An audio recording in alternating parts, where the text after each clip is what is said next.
కాలభైరవ గారి కాంట్రిబ్యూషన్ గురించి చెప్పండి. యాజ్ ఆఫ్ నో ఆయన వర్క్ గురించి ఇప్పటివరకు ఎంత? సార్ కాలభైరవ సినిమా స్టార్ట్ అవ్వక ముందు వెరీ బిగినింగ్, ఇంకా సినిమా షూటింగ్కి వెళ్ళలేదు, ఇంకా వెరీ బిగినింగ్లో మాకు 2 RRs ఇచ్చారండి. హీరో RR అని చెప్పి వేరే RR 2 ఇచ్చారనమాట. సో ఆ RR విన్నప్పుడే entire mood of the shoot కానీ మీరు రాసే విధానం కానీ ఎవ్రీథింగ్ వాజ్ ఇంపాక్టెడ్. ఇంత బాగుంది దీని, it was so right in its place. So ఆ తర్వాత as we went forward start making those scenes, shoot చేస్తాం, ఎడిట్ చేసుకుంటున్నాం. ఆ ఒక్క రిఫరెన్స్ RR స్టోరీ వెంట head with hero RR and villain RR అనమాట.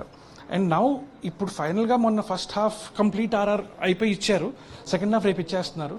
First half I think he's done a brilliant job అండి. అంటే సింపుల్ చెప్పండి, ఇచ్చి పడేశాడు, మామూలుగా కాదు. అంటే I was expecting something but దానికి బియాండ్ హీ గేవ్.